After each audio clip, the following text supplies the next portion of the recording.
for the discussion if needed. We got permission from the boss there.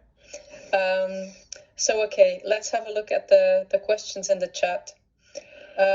One question from Vasco Ricoca is, how did Sweden measure trust in the National Public Health Institute? And that's for you, Anders. Thank you. Yeah, we didn't really measure it ourselves. There is something called the SOM Institute in Sweden who has this kind of questionnaires going out more or less continuously asking for trust between the population and different authorities. So the data I showed was part on that and also part from other questionnaires sending out by other authorities. We all realize that this is just what people are saying, but I mean, you can also at least say something about the stability of the curve, that it doesn't change very much. And I think the other part is really that people did change behaviors. I mean, we have many indications of that. We can follow and see how many people work from home. About 40% of the workforce works from home in the spring. As you said, we can also see that the spread of other diseases goes down. We can see the number of travels taking place when we look at mobile phone data. The Swedes lowered their travel as much as any of our neighboring countries. So there's a lot of indications of trust, even if measuring trust is a tricky thing to do. I completely agree. Thank you very much. Maybe a question from the round table today. We follow the situation in Sweden very closely, of course, as you can imagine. We saw, and we also saw it in your slides, between week 30 and week 40 during the summer period, there was a period of low transmission in Sweden. How do you explain this? Is it the measures? Is it a seasonal effect? Because the measures didn't really change in that period. So how would you explain that? I think in my mind, this whole spread, there is forces that accelerate and there are forces that breaks. And these different forces are of different strength during different times. We believe that what happened during the summer was partly a summer effect because of the weather, being outside a lot more, having a lot less contacts that could be contagious, but also that Sweden, compared to many other countries, continue with the same measures in place over time. We never really sent the message that the problem is over. So, and I think the combination of those two made it possible for Sweden to have a lower transmission than almost any other European countries for a period during the summer. But I mean, it's a difficult disease to understand in that way, so exactly why we don't know. But it was definitely true because we kept on testing a lot during that time. And I think our testing positivity was down below 1% for a while. Thank you very much. I will continue with another question to you, and then I can ask the same question to you, Francesco. It's about the opening and closing of schools. Can you please share more insights of your experience with keeping schools up to 15 years old open?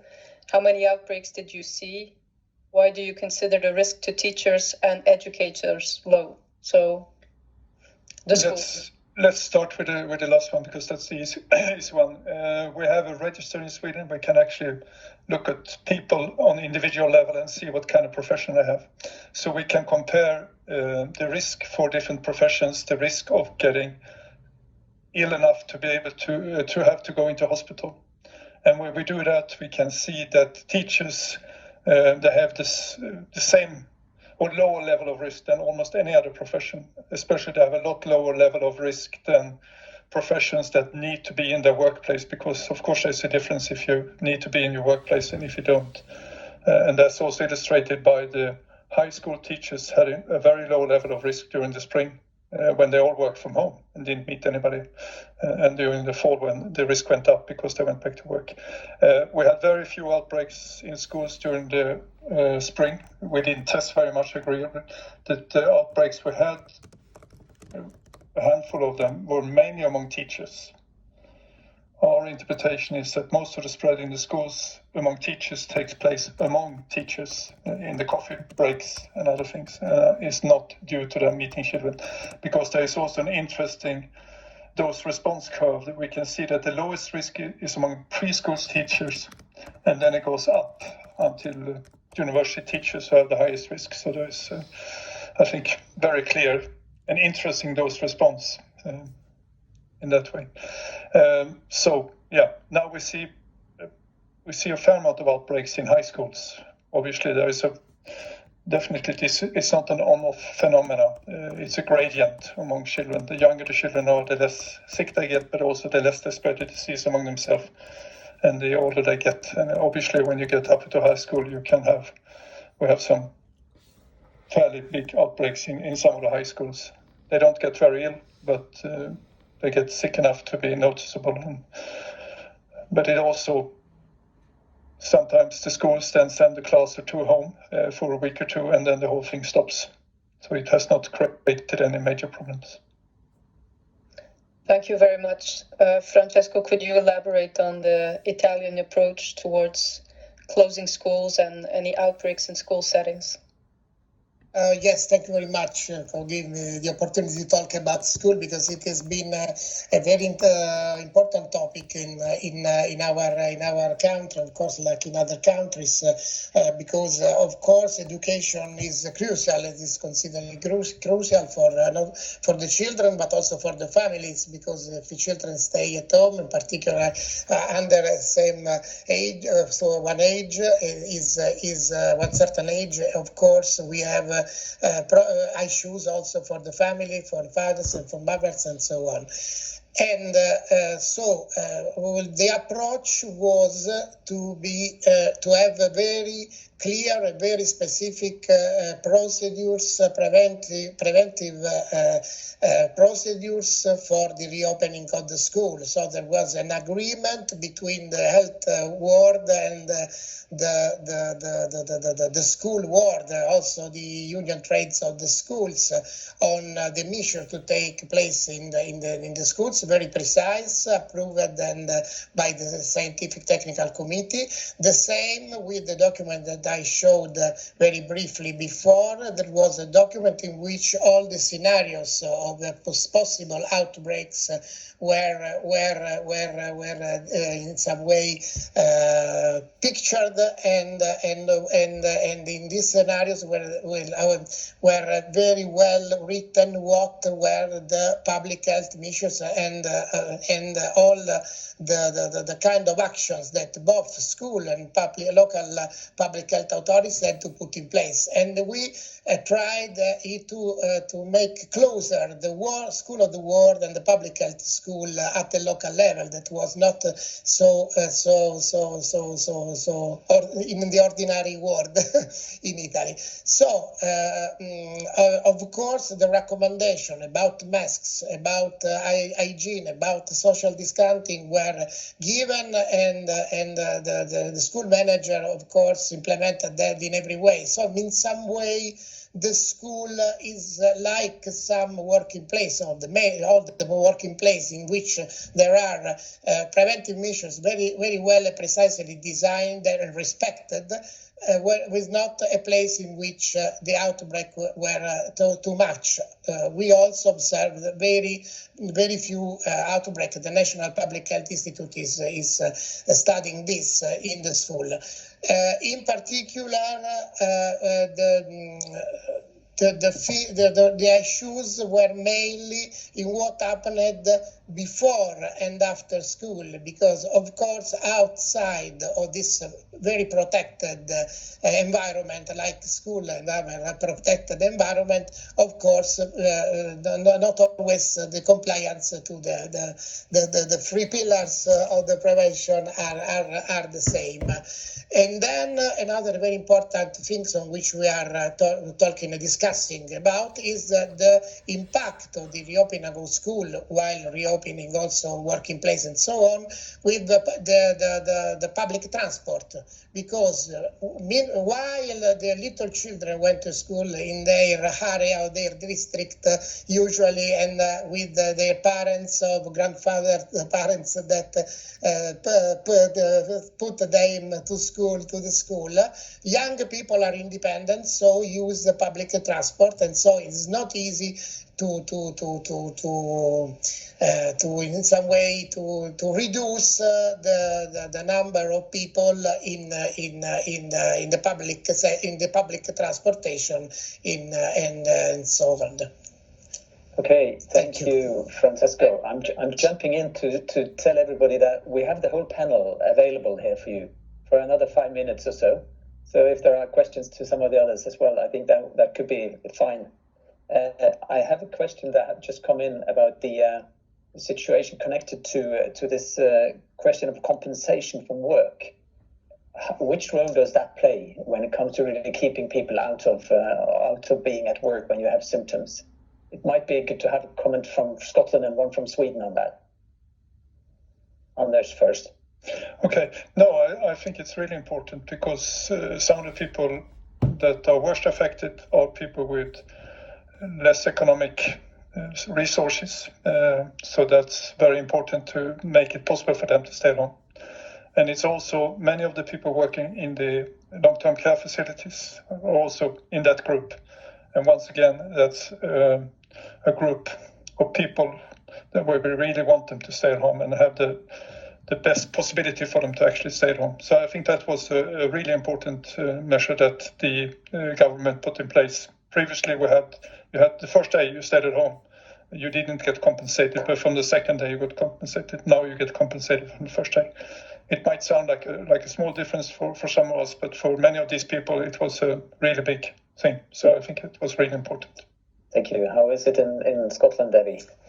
Yeah, so actually isolation payments aren't great, to be honest. So you actually lose money if you don't go to work. And so you penalize people for their goodwill of actually staying home and not infecting others.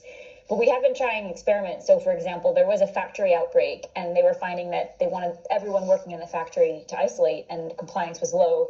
So they reached an agreement between the government and the factory that people who isolated for 14 days would get their full wages. So their job was to stay home. But if they broke isolation, they would lose it. And actually compliance went up to 100%.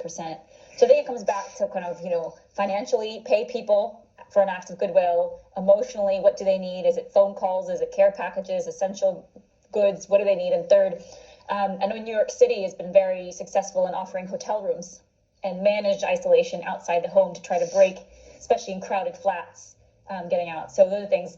And I wanted to also just come back that when I put the Sweden model up, I put it like this because I don't think it was actually Sweden's model. But I think, unfortunately, the way President Donald Trump saw it, the way that in Britain it was discussed, it became the view of this is how it was depicted, though actually it was much more complex and thoughtful, as Anders has said, in the way it was portrayed to right-wing parties of different countries.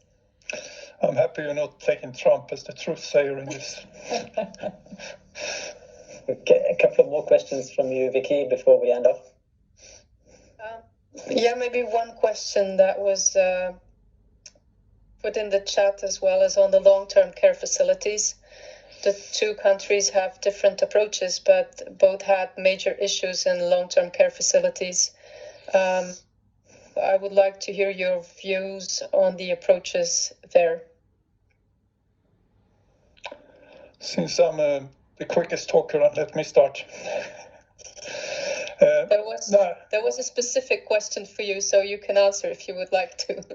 Okay. No, I think that you need to realize that long-term care facilities are complicated places. There are so many different things involved, and I think the most dangerous thing you can do is to think that if you just provide them with more protective equipment, the whole thing is solved. So what we really try to do is to look at it in a broad perspective, we together with other agencies. And so there was a broad program put in place. There was an intensive training program for the people working there, with distance training for all of them.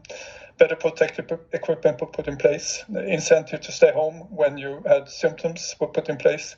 We also increased access to testing a lot in those groups. We also saw to it that they had isolation possibilities for the people living there if they got sick. So what we did was we put a whole package in place in those many of those, and I think that's really what you need to do. You cannot really solve it by doing one thing. You need to do a whole list of different things to get it to work well. Thank you very much. Francesco, you want to elaborate on this? Yes. Of course, we deal with issues about long-term facilities and people was there, and then we also, of course, implemented the use of personal protective equipment. Of course, the monitoring of symptoms of people working there, and in particular, the responsibility was raised about to stay at home if they have also mild symptoms. So it's very, very important. And also the testing from the very beginning of this topic, the testing capacity, the testing indications for the test for people working there was implemented. It was one of the first priority also in the moments in which the testing capacity was lower than this one. And a very important thing, a very important issue is the one of the isolation of people living there, as my colleague Sridhar also said. And we are working on this, again on this topic also in these days, and we are producing also a technical document also on these topics, because of course it's really important that the people that live there don't feel themselves isolated from their families. Much. We have an interesting question there on long COVID, but I see Martin appearing, so it means probably that we have to wrap up. Do we have time for one more, Martin, or do we wrap up? One? Okay. So the question is, do we have enough focus on long COVID? How are you integrating this condition into surveillance and research strategies in your countries? Long COVID, but short answer. Okay, very short answer for me. No, we're not doing surveillance on this. What we have done, or what the hospital system has done, is to put a program in place for evaluation and treatment, or whatever, management is better, maybe a better word for this group. It's a very complicated group, I think. I'm sure it's it's comparable to chronic fatigue syndrome and so many other similar syndromes we have in place, even if the background is different. And we know that those symptoms are very difficult to deal with. So what we have done so far in Sweden is we have put a program for the management of this group in place. And there is a quality system being put in place to follow that, but nothing else so far. Thank you very much. Any of the other speakers would like to say something on this? I guess very, very briefly also, this is a topic on which we are working also in these days. And I think that in particular the best thing we can do in a general way on this kind of topics is to balance what are the specific role of the hospital and what is the specific role of territorial, as we know, healthcare, in a way to balance the care of different groups in the different settings, in a way in which all the health fields collaborates in the more appropriate way. I don't know if I've answered the question. Thank you. Thank you so much. Very much. Frode, you want to do the thank you and goodbyes? Thank you and goodbye. I think that was a great session. Thank you very much to all the speakers for sticking to time and giving us a lot of very, very strong and valuable insights. And I think let the discussion continue where you are, and also stay in touch. I think we have to, let's say, stay together and stay apart, but stay tuned also for the rest of the ESCAIDE conference. So thanks a lot to everybody, and over to you, Martin.